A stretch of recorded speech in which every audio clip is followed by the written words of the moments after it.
This is the Criterion Creeps podcast, and tonight we're talking about Sisters from 1973, directed by Brian De Palma. The tagline of the film: they were joined at birth by the devil, and the evil never left them. Ooh. Spooky. And the synopsis provided here from letterboxd.com. Inquisitive journalist Grace Collier is horrified when she witnesses her neighbor, fashion model Danielle Breton, violently murder a man.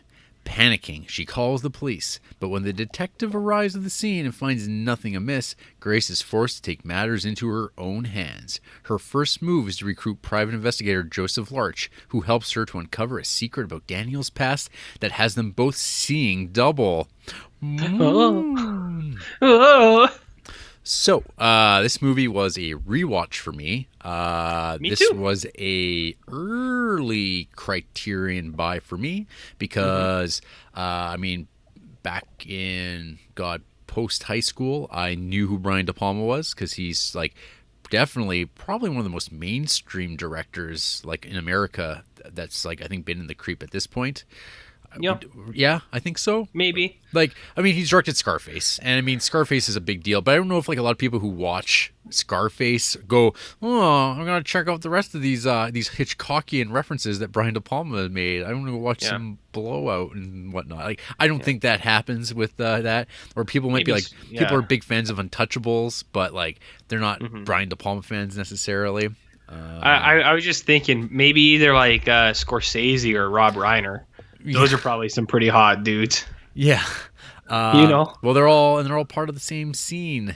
The Brat Pack. From that. The Brat Pack. Scorsese. Oh. Yeah, no, because Scorsese and De Palma definitely. I'm not sure about Rob Reiner, how he would fit into that. His dad was Carl Reiner, so he got in another door. But yeah, they're the '70s New York dudes. Anyway, so I'd seen Sisters, way back when. I thought it was cool that there's this sleazy genre movie in the Criterion Collection. I was like, nice. I love movies like this. This was back when it was the early days of me wanting to watch kind of weird, sleazy movies like this, the things that I have never seen before. Yeah. And that was kind of what I thought about Sisters at the time. And then, it's been forever since I'd watched it last. It's still never come out on Blu-ray here. But anyway, I'm actually more curious, RJ, what you think of Sisters before I go on. Why is that? I don't know. I'm curious. You're curious. I'm curious as to why you're so curious. Oh, that's a hot line from a movie once. People would remember. Okay, well... this was a rewatch for me too, Jarrett. Yeah, I've seen Sisters. I'm not totally naive to all of these movies all the time. I watched this I don't know, 2 years ago, maybe 3 years ago. Okay, when we started Creepin' Heavy pre-podcast, I think was when I busted it out in a Creeptober. So I know this Brian De Palma guy. I've seen some of his movies. I haven't seen Blowout. I haven't seen Dress to Kill, so I guess I haven't seen the good ones. I saw Scarface when I was 13, and I thought it was the shit then, like all 13-year-old boys do. It's oh man, that's so cool because of the power and the money and all that, and cocaine and hookers. Oh yeah, so good. Chainsaws. And then I grew up, and I was oh yeah, that movie's not very good. It's kind of weird. Its audience sucks for sure. Exactly. We've talked about this before. The audience, it's the same kind of people who love Fight Club and The Fifth Element for me. The fans ruin those movies so much for me, and it's just I don't want to watch them anymore. Right. Suck.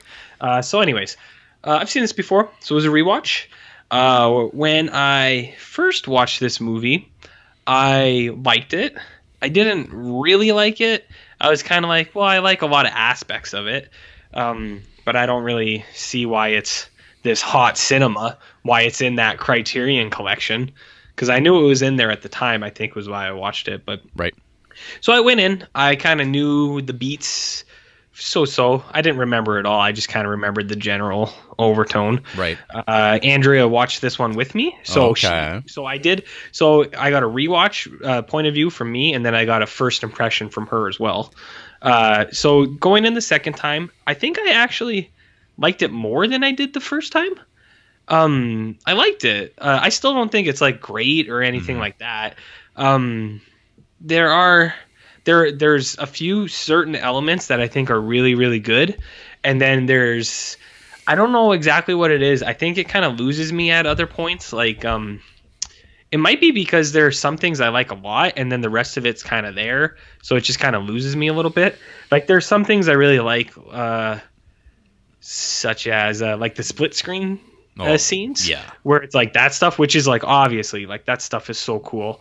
Yeah. But then there's some other really nice things that I like, and it's not even like De Palma it's not based like just things he does. It's things everyone does. Like there's certain scenes I like where it's like there's dialogue going on, and then the camera just kind of goes off on its own and just wanders. I really like scenes like that for some reason. I don't know why, and it's like I was saying, it's not really a De Palma thing, but he does it well in this movie, so I thought that was really good. I like the story too, because as you said, it's kind of this weird genre horror story that I guess with our creeping, we're kind of used to it, or not used to it, but we're not totally, it's not totally new, because Dead Ringers fits in with this very much. Sure. In a sense, like it's kind of along a similar line. Well, the content, there's like an initial idea, but I mean the execution is quite different. Yeah, the execution is very different. Yeah. There are some scenes that I really like, I think are really cool. And I think the majority of the movie, though, like it's entertaining to watch. There's not very many points in it where I lose interest or anything like that. There's a couple. There's like one or two scenes where I was kind of checked out, and I was like just kind of looking at the wall. Yeah. I was like, what else is going on in this room? Yeah. In the room I'm currently inhabiting. So it's like, I do think I liked it more on a rewatch, but at the same time, I still don't think it's great or anything like that. I think it's a pretty cool movie with some really good stuff. So there's like individual things I like too, but that's kind of my general take. So I don't know if you want to go on it, or if you want me to kind of rattle off of my other things. Yeah. I mean, I wanted to like maybe let you talk about what you wanted to say, because I didn't want to I didn't want to indirectly influence you, I guess. Sure. With this one, because it's like, I don't know. This movie, I don't know. This is probably the third time I've watched it, and I'd say it's probably like my least favorite viewing of it. Sure. There's this so I was watching this with Chanel, and this is a movie that like just from like a subject matter area, like Chanel really likes this movie, and like she like remembers watching it when she was like a kid, and like being like this movie's freaked her out, and she thought it was like really incredible, so she wanted to watch it with me again. About like 15 minutes in this movie, she was just like fucking out. She just fell right asleep and slept through the whole movie, so I did not get her rewatch opinion of it. But like, so there's like some really good elements to this movie that I think carry it, that are like very like they're the stuff that become iconic De Palma things, like that you get like more like with like Carrie or something like that, or Blowout. So you get the Bernard Herrmann score, which is like quite bombastic, and like it's quite awesome, because that was quite the get for him back in the day when Bernard Herrmann really wasn't doing those scores anymore. And then we get those like the opening credits, which are actually quite neat, with the menacing fetus. Oh yeah, that's cool. Yeah, I like it. We get the opening shot of the movie. It's with the one guy who's in the change room, and then we get the pull out as Margot Kidder's character comes in and is like pretending to be blind, and like then it turns into a game show, which is like kind of goofy now. Like it doesn't it reminded me of Terry Gilliam a little bit, but it didn't even, it felt strange. Like it felt like this could have been done better. Like it seems like it's like a jokey, like it felt off. Like it didn't feel quite right watching. But there was like one thing I thought was real interesting, was like, because there's like the gaps between the side he was on changing and her side, and it was like the frames of it, and I'm like, wow, frames within frames, isn't that fancy? And then we get introduced to Margot Kidder's accent. Another French Canadian. Her French Canadian accent, which is like pretty bad. Like, Yeah. I didn't see a lot of people like complain about this online, which is like weird. And all like the letterbox reviews I was kind of like looking at, and I was like, why are people not on more about this? Like, it's pretty shit. Like, they would have known what people from Montreal sounded like, and she's just doing it. And it's like, this is like one of her like first movies or something like that. So she was young and new, and like, well, your accent stinks. And it's like, why do you have a character? Why does she have to be from Montreal? I guess it makes her more exotic to be a foreign woman. But then we are introduced to grade A creep William Finley, who plays the doctor slash husband. The hunchback guy. Yeah, who like he shows up in a bunch of Brian De Palma stuff. Phantom of the Paradise. He's like the main character in that. He's always just lurking around. I mean, you think this guy's limited in terms of like what he could be in. He was also in Eaten Alive, Toby Hooper classic, and hamming it up real good in that. I don't know. He's great for movies though, because he looks so different than like regular human beings.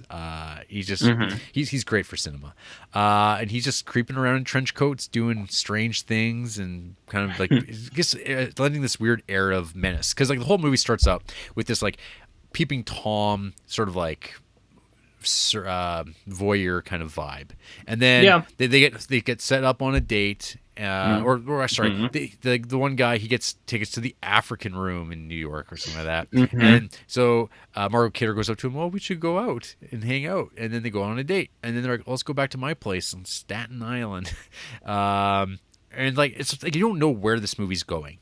Like there's like no suggestions of what's going on other than this movie's called Sisters. They go back to this apartment of hers, and they bang. And it's like, girl. Yeah, that's about it. And it's like, wow, everything's going to work out great. There's some casual comment about it being her birthday the next day, and it's her and her sister, and they're twins. And you get the sense that there's like another person living in the apartment, but it's not very convincing.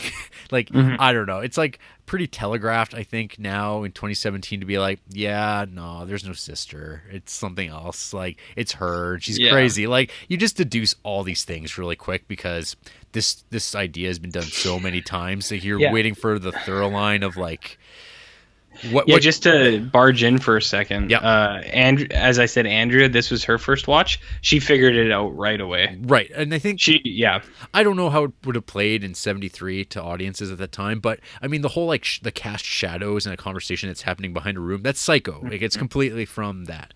And so we get the thing where Margot Kidder, she's like in a lot of pain, like she's like writhing around, she's taking these pills, and there's like stuff where it's like, oh, I better put these pills on the ledge of the bathroom sink and they better not fall down the drain. And it's like you're just waiting for stuff to fall down the drain, and then it does, and it's like satisfying. So I mean there's like stuff that you know is like being set up for purposes.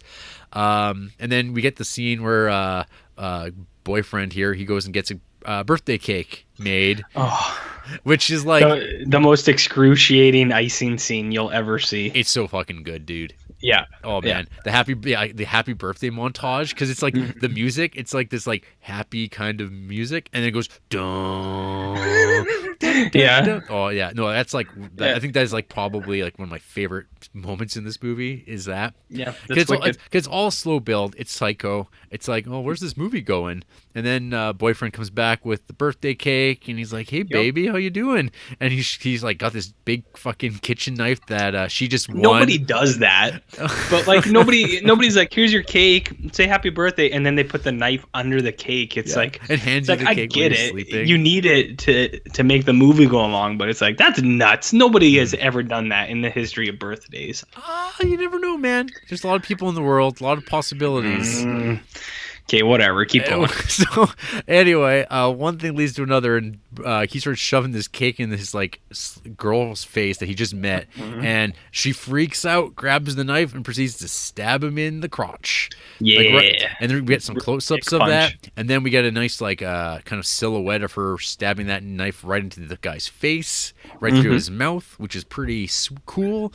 And we're treated to some fake ass blood because it is bright red acrylic. flick and him writhing around on the floor. Bernard Herrmann score going all Bernard Herrmann as he kind of tries to drag himself away from this crazed woman that's like, what's going on? What's happening? And she just stabs him up and he's dead. But not before he starts to scrawl in blood help on a window, which is seen by a woman that lives in an apartment across the street. That woman turns out to be the inquisitive journalist Grace Collier mentioned in the synopsis. And she's like, oh my God. And so she makes a phone call to the police saying, I've just seen a murder. But of course, we get some nice artful things that you were talking about where there's like camera shots where characters are talking, close-ups of like her types of articles, which are very critical of the police. And then she just wants to go in there, kick down the doors, be like, where's the body? But of course, there's delays and things like that. And this is when the split screen kicks in. And the split screen, it's like, I mean, I don't know like how often this was used in movies, but I don't think it was ever quite used in this way, like in like kind of depicting simultaneous time and space in two places at once. And there's like, it basically climaxes into like this hallway scene that is just like incredible. Like I think it's like a pretty amazing piece of film, and I think probably the reason why Sisters is worth talking about at all, because I think like after a certain point in this movie, I was like, when I was watching this, I was like, I don't remember any of this. Like all I remember is like a body and a couch and like people in couches being dragged away. And after that, I'm like, whatever. The rest of the movie just continues on, which is still like over half the movie, and it's like completely unmemorable. But yeah, so it's just all the tension we get like of so William Finley, this doctor husband man, he shows up and he helps dispose of the body that seemingly Dominique, the other evil sister, has done. Well, Danielle might have just been passed out in the bathroom. And then we get this like the thing I always remember about this movie is William Finley doing this hilarious trip, like the slip on the cleaner. Yeah. Oh, it's so dumb. Like, cause he clearly just like trips himself, and it's like it's such a fake ass trip, kind of like the fake ass blood. But it's like, but I dig it. But then we get like these like incredible, like you get the hallway, this red hallway with a split screen, and the way that it separates the screen, it becomes really disorienting because he's turning a corner as he appears on the frame on the other side. It's really effective. And then, of course, this is contrasted to like the total whiteness of the apartment where the murders just happened. And yeah, it's just like sort of the whole, you get to watch the detective do the whole thing with the Grace Collier character and Daniel Breton, and it's like, where's the body? Where's it hidden? And they're trying to figure out what it is, and she's trying to like coax information out. We get the big aha moment where she gets the birthday cake, and it's like, aha, it's got two names on it. You don't just live here by yourself with just you. And but then she goes to show the cake to the detectives, and then she trips and falls, and then the birthday cake goes in the detective's shoes. What a waste! What a waste of perfectly delicious 70s birthday cake, which I noted on my Letterboxd review, and Oliver admonished me saying it looked gross, like yellow sponge. And I'm like, that's exactly correct. That's what those cakes taste like, and they taste really good until you like eat it again. You go, oh god, this is so shitty. And then you go years without eating it, but then you see it again, you go, oh, I gotta have some of that. Anyway, I digress. Anyway, it's like, I don't know. That's all you have to say? Up to that point, then you get the investigation part, which is like the least interesting part of the movie. We get Charles Durning shows up as the Joseph Larch private investigator, and it's just like him like trying to like he goes into the apartment to find some more information in folders, because it's like, that part's goofy. It's goofy, and people like it doesn't even quite make sense like where he is or how that relationship is. It's trying to be Rear Window, and it's kind of like it's not a very well executed Rear Window thing. So since you bring that up, that is another thing Andrea said. She's like, that this is just like that Hitchcock movie we watched, but it's not as good. I was like, yeah, you're right. I was like, this is just like Rear Window, but not as good. That's basically been the Brian De Palma, like his life has been that. It's just like this, but not as good. I'd say there's way more to his movies than that, but it's not a like. I totally understand why people say that.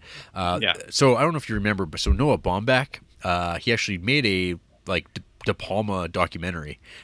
Yeah, I remember. I never watched No, it. it's But... A24 distributed. Oh.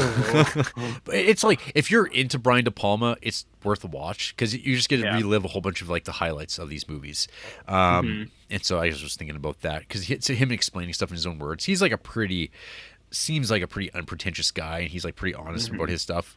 He's just a New York boy who liked movies, liked Hitchcock, and picks up on that stuff and kind of incorporates into his movies while making like really slick looking stuff. I mean, there's like people talk about stuff like, oh, it's very De Palma-ish. So I don't know. So then the movie kind of does like there's some Hitchcock references in this that aren't Hitchcock because they're not Hitchcock movies, but Shock Corridor gets referenced in this because we get where the investigation leads to like news footage of these twins that are like apparently really famous, but apparently no one in this story has ever heard of. So it's like really odd. Like it just wouldn't make sense like in 2017 for this same story to play out because maybe in the 70s we didn't have technology to like search people and locate them, even though like it's like this is the worst private investigator in the world. He's like break into people's houses to find folders to be like, this like model who like it's like a famous Siamese twin that nobody knows about. How did this escape the world's knowledge? Yeah. See, that's one of the things too that like I don't like that much about this. Like that's one of the parts I check out is kind of that back end, the last like 20-30 minutes, because like we talked about on Shock Corridor too. Like I don't think these people give like the human mind enough credit. Where it's like, yeah, I know people can like get beat down and worn out to the point where they believe things that they're told, but like this one, it's like girlfriend was in that house for like an hour. Pretty much. She was injected with something, and it's like there are certain things that like lead you to suggestion and like influence and stuff like that, but not that extreme. And I know it's we talk about this all the time, where it's one of those things where it's a suspension of disbelief, but then at the same time, these like really old, like there are certain things that I just get really hung up on, like a lot of psychology stuff. And especially like we talk about it before, where it's like you only use 10% of your brain. It's like people can get hypnotized, and it's just like, come on. It's like these aren't real things. Like people have known that for fucking years. Well, okay, so I mean, like I get what you're saying with that, but I guess like that part didn't bother me so much. But what happens is because of that scene. So okay, she gathers all this information together, and then she's like she does the follow thing where she's like, they're going to this house. What is this place? Oh, it's like an open concept loony bin essentially, and it's like, isn't this crazy? All these crazy people are just wandering around. They can do whatever they want, and she used to be a person there, and she just shows up, and then like she's there like off hours, and then when William Finley shows up again, he's like the doctor, and he's like, this is one of our new patients, and then she just gets committed against her will. She's like, I'm a journalist, and then she gets locked up. So that's the Shock Corridor thing, and then like immediately she's drugged, and then she gets hypnotized by Finley, being told that you never saw the murder, nothing ever happened, and then we get like the dream sequence, and like this like totally like kind of like I get what he was going for, but it's kind of like this it's shot black and white unlike the rest of the movie. It reminds me kind of Rosemary's Baby and Repulsion. It's him like trying to do both those things, and like there's like, look at this crazy deformed person, isn't that crazy? And like, whoa, it's a nightmare escape, it's so surreal, but etc. And then like the whole like end of the movie though, it everything plays out and the protagonist does nothing because she's passed out.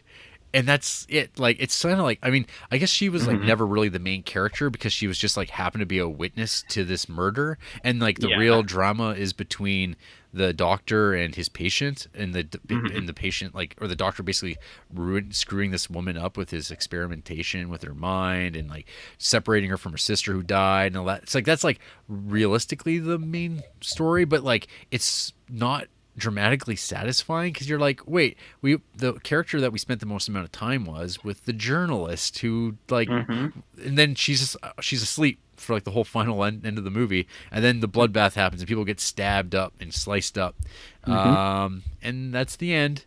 And then, but like, then we get the weird, like, ambiguous ending of like, well, now she doesn't remember seeing the murder, so there was no murder, Yeah. there's no body, and it's like, oh, the black guy is just like in a No one will look for him. in a couch in a field, hanging out with a cow. With Charles Durning hanging off Yeah. from a telephone pole, watching it with binoculars. It's a funny, great image, but at the same time, it's kind of like it even does like the end question mark, and it's like, oh, isn't that cute? And I'm like, nah, I don't know about this movie. Yeah. It's like it has like no ending. I'm like, no wonder I don't remember anything about this. Like I remember everything up through the split screen, and then after that, it's just like, oh, the movie just finishes and there's like nothing going on. Yeah.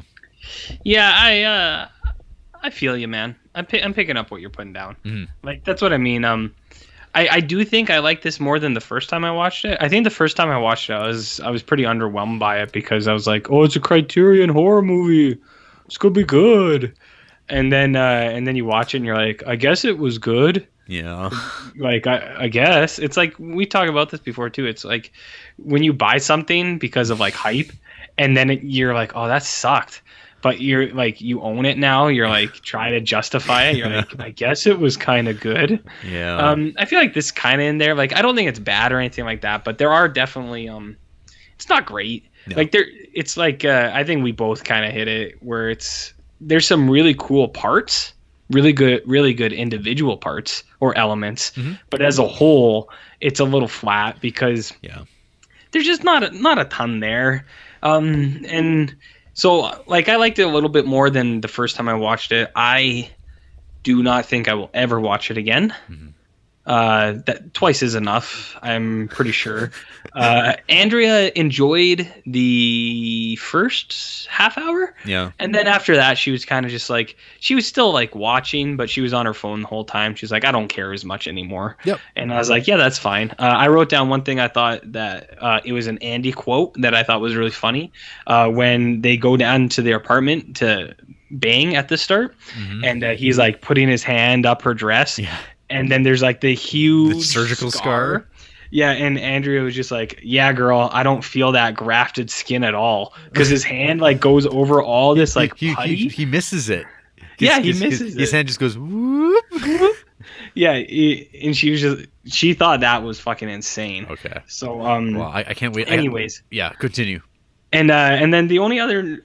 Yeah, this movie's got a lot of dick slicing, which is pretty fun. Yeah. A lot of stabs right to the dick.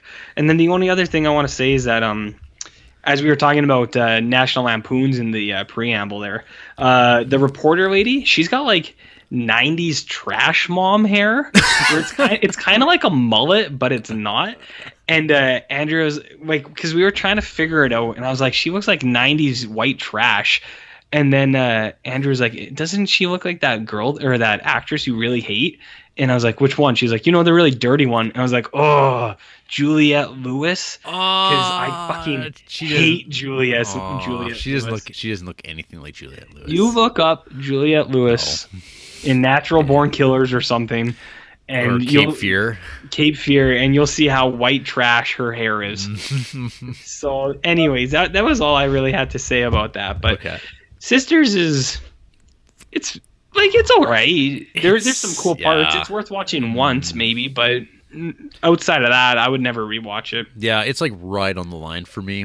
Like I don't dislike the movie. I don't know. It sounds, to be honest, it sounds like you do. I know, and that's fair. I like it. I really like the split screen, and I love the red hallway and stuff like that. I love those little bits, but man, it's like kind of not that great of a movie in a lot of ways. That's fine, man. So as always, if I have the opportunity, I like to try to watch remakes of these movies. The twin movies. So I watched Sisters from 2006, directed by Douglas Buck, who's like Doug Buck. Doug Buck. That doesn't sound like a real name. Well, his like only real claim to fame is he directed this like short film called Cutting Moments that it's like kind of like, isn't that fucked up sort of cinema? It's like Todd Solondz but without any sense of humor at all. So it's like, oh, this woman takes scissors to her upper lip because she's so angry at suburban life. So that's the type of guy he is, and he never got to really make a lot of movies, but I guess at some point he was like, I'm going to make this Sisters remake. And so it's curious to watch this movie, and just because it is a straight up adaptation of the original. It's like even like references like the original screenplay, which is based on a book. So this movie, though, it kind of like it normalizes the weirdness. It takes like not even normalizes, it flattens it out. It takes out any like oddness. So like the Peeping Tom TV show, it's gone. So what they do is they take out the kind of like there's like with the original Sisters, there is sort of like the race element where like the guy that she meets is like a black guy, and like the fact that his death doesn't matter is like kind of part of that. Where because she even mentions it to the police, like, you're not going to investigate this because he's a black man, right? So they're like, well, we're not going to tackle that. We don't have any black people here, so we're just going to do it's going to be a white doctor who happens to start working at this clinic on an internship thing, and the Danielle character, I can't remember the name of the actress, but she's at this place, and you don't get the sense that she's a patient. She's just like there working with kids. That's what it is, actually. So it's like a children's hospital for like children with like no, God, you know what? I'm blurring movies because the movie as I watched earlier, the which one was it? Madhouse. So in that movie, which is about twin sisters, she works at a hospital where she works with children who are deaf. And in this Two Sisters remake, it's about a twin sister who works at a hospital that works with like children with like psychological and mental problems, and she's helping people now. And but we don't know at this point, but we learned that she used to be a patient here as well. And so white doctor takes out this woman because she's like real foxy, and they go on a date. But like, so the prank game, so they strip out like stuff that's like like I said, the game show thing. They just like they meet up, and of course Stephen Ray, he's the sinister doctor here, and he's like, I don't want you going out with him, it's dangerous. But she goes anyway, and he's like, God damn, she left the facility. And you're like, why is that a problem? Because you've never seen the original Sisters before. So instead of like this movie feeling like a bunch of like Hitchcock references or anything like that, this movie just feels like a generic 90s thriller, which it's like, oh, okay, they're going down that route where this movie's just like flat and uninspired. Chloe Savini plays the journalist who's on the case already, because she's already investigating this Stephen Ray doctor, because she's like, oh, he's a bad guy. I'm building up a case, and I'm wearing men's clothes because I play by my own rules. I'm not a regular lady. So she wears like Mark's Work warehouse jackets and stuff like that. When you said that, like, I could see her like being at a restaurant and be like, can I get a salad but with a hot dog on top? It's like, oh, that's unconventional. Yeah. How edgy. Yeah. Or just like, real. And anyway, so yeah, everything it plays out the same. But my notes started following. It's like, oh, this really feels like a TV movie. But then I was like, I was watching it, and I'm like, was this movie shot in Vancouver? Because like I always find that movies shot in Vancouver have like this weird flat gray quality that looks like television, because so many TV shows shoot in Vancouver because it's cheap, but it's like not really for whatever reason, like Vancouver's not an ugly city, but for some reason it photographs really blandly. Overcast. And sure enough, it was shot in Vancouver. Which is like, I think certain shows like X-Files took advantage of the grayness of Vancouver quite well. But years 1 to 6. Yeah, and then they moved. And then they moved to California, and then you're just like, fuck, this show is bright. Goddamn Tia. Yeah, that blazing California look. So anyway, instead of like it being like, oh, this woman just accidentally sees someone get murdered in a window. No, so Danielle Breton's character here, she's got surveillance cameras in her place, because surveillance is so 90s thriller, and because she's being monitored by Stephen Ray, the doctor, and so there's some banging, and it's her birthday, so. Before he goes out to buy birthday cake the next morning, we get some scar licking. So Come on. they full on. So I think they watched the original. They went, it's pretty unbelievable that he would totally miss that scar and wouldn't ask any questions. Like, why would he even ask any questions? He'd be like, "Oh Jesus, were you in a car accident?" Like that happens. It's like a gnarly scar. That's pretty normal. But so in this though, like there's some more like aggression. And like and then he gets down and it's like not because he's eating her pussy, RJ. It's because he's don't. he's licking that wound. He's licking that We scar. just lost like 20 listeners because you said that. Good Lord, man. So it's all very Cronenbergian because Gross. that was in my notes. I don't know why you're. This episode is over. This exhibit is closed. Playing you like a piano. So instead of 70s yellow sponge cake, we are given ice cream cake. Which is like way less cool, but no less delicious. But it's really like, it's just like, whatever. It's a cake. And then we all know, it's like, okay, so he's going to come back. He's going to be like, hey, baby, you want some ice cream cake? But there's no knife. Because instead, as he walks upon her, she's like sewing stuff. She's got sewing needles, RJ. And she proceeds to like kill him with sewing needles through the back. That's an edgy update on the classic cake scene. It's more about the feminine, I guess. Hey, sewing and knitting and stuff isn't all for women. It's about domesticity. Sexist pig. But then after like she stabs him a whole bunch, she goes over and she grabs like the ice cream cake box and she starts to bash him in the back with the ice cream cake. And it's like, yup. You're like, okay. It's like, is that going to like really be the killer move? And then the movie just kind of continues on and plays out the same way every way.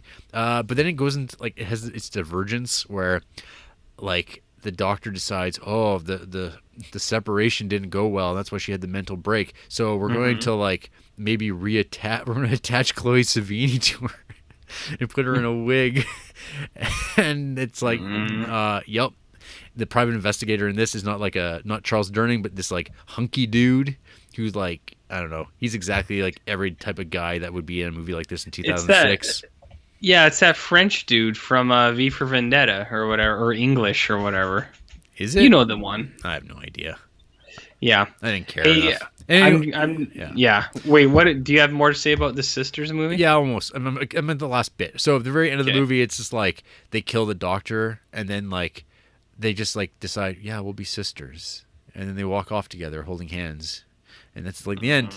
And it's got like one of those like, and it's got like a like the crane shot as the camera goes up from them now wearing matching dresses and like wearing like now they have the same hair and they're together again, because she was apparently hypnotized into being like her sister, and she's there's a dream sequence in this too, but it's like nowhere near as like even memorable, but it's like black and white, and it's like, yep, that's the end of the movie, because they try to like, we're going to improve on it, and it's like, oh, you're improving like on like a kind of a not great movie, and like now you're just like, oh, this movie feels so generic. Like, it's just it's exactly what you expect. Like yeah, it's a movie, and that's why I don't think this movie ever came out on DVD or anything like that. It just kind of came out. So when you were talking about this, I went to this Remake's Letterboxd, and under the recent reviews, Cinematic 718 had this to say: "This film lingers like a fart in the underwear. You just want it to go away already." That sounds like your kind of reaction as well. Not even. This movie is just like there. There it is. Yeah. No one's going to watch this movie. Like it's only except chumps like you, chumps like me. Well, because I mean, well, I've got to. You could have went the route I went and just watched twin movies and would have had way more fun. So are you saying that like what we learned from this episode is twins is the way to go? The 90s rom-com or late 80s, 90s rom-com version of whatever we're watching is always going to be the best. Okay? Okay. So Twins is the way to go. Okay. So I've got some who hates this movie. This other than you? This Brian De Palma. I don't hate this movie. All Flickr gave this movie. There's actually a lot of half stars for this movie, like way more than Some like chumps, a lot. huh? I don't know. I don't even get that. But okay, so All Flicker writes, because they were watching a new horror movie every day for the month of October. This was from last year. Good God Almighty, is Brian De Palma a terrible filmmaker? And it's like, filmmaker. I mean, bad, really, really bad. It baffles me that he somehow has been elevated to quote-unquote genius. Have you noticed that all these people always have quote-unquotes in their reviews? Do they actually say quote unquote, or are you saying? Oh, I'm saying it because they're in quotation marks. Okay. Yeah, that's pretty lame. Status by the film fans, I assume most of whom are too lazy and ill-informed to watch the better movies he constantly rips off. You fucking idiots. That's not to say I don't like any of his films. You fucking tool. Fucking idiots. Sometimes a good screenplay and determined actors can survive a weak director. The Untouchables and Mission Impossible are tightly written, solid studio films that benefit from De Palma's wacky pop sensibilities. But left to his own devices as a writer, he crafts stupid, poorly conceived Hitchcock riffs that never satisfy. Sisters has to be one of his worst. Margot Kidder, quote-unquote stars as a troubled, I shit you not, French-Canadian model, I know, who brings a game show contestant she met during a candid camera game show, Don't Ask, home with her, and things go horribly wrong when he meets her psychotic twin sister who lives with her. First up, Kidder is awful. She exhibits none of the wit and pep she would show in the early Superman films. Hey, that movie was just introduced at the Library of Congress. She sports one of the most horrible French accents I ever heard in a movie. So there's someone also commenting on that accent. I think most people who hate this movie probably not a fan. I kept thinking the Sikh accent must be a ruse. One of the several quote-unquote surprise twists De Palma piles on in his thrillers, but no, it serves no purpose. It's just there stinking up the joint. Lots of references to stinking. The plot involves a murder seen from an apartment window and a secret past, and stop me if all this sounds familiar. Yes, De Palma just mashes together Rear Window and Psycho without adding anything new. That would be forgivable if the movie was fun, but it's just cheap-looking and willfully stupid. The heroine is supposedly a smart reporter. She snoops around a vast estate and is startled by a gardener loudly trimming the hedges with a pair of shears. "What are you doing?" she cries. "Yeah, that hat's pretty stupid." I can go on. Don't. Characters make a moronic decision because De Palma has to get them from point A to B because the screenplay demands it. I suppose some of this is meant to be taken as comedy, but then it should be funny, shouldn't it? All the supposed twists are seen coming a mile away. The movie holds no surprises. I'm sure I'll get plenty of responses about how Scarface is a masterpiece and whatnot. Let it come. I just don't see it. Sisters is a dreary slog. What? I don't understand what Scarface has to do with Sisters, but hey. And user Savvy Bulge gave this movie half a star. Same old Brian De Palma shit. Last time I ever watched one. At least one had a hilarious murder scene. Even I would have stabbed that dumb shit. You don't put a huge knife in a sleeping person's hand and then hold a bunch of candles in their face while waking them. I guess, but not the way they put it. Yeah. That's a little too like, well, this is the way it is. That's the RJ sound right there. Yeah, I bet they have a podcast too. Probably. Yeah. Anyway. I think we learned something today. Did we? Watch Twins. Watch Twins. Watch Twins. It's the better movie.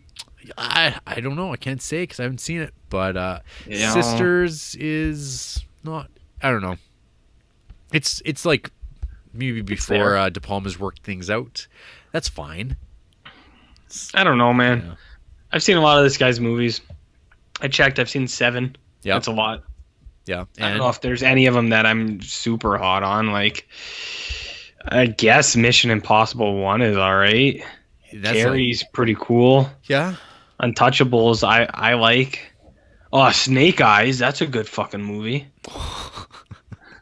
Remember Black Dahlia? That's a good one too. No.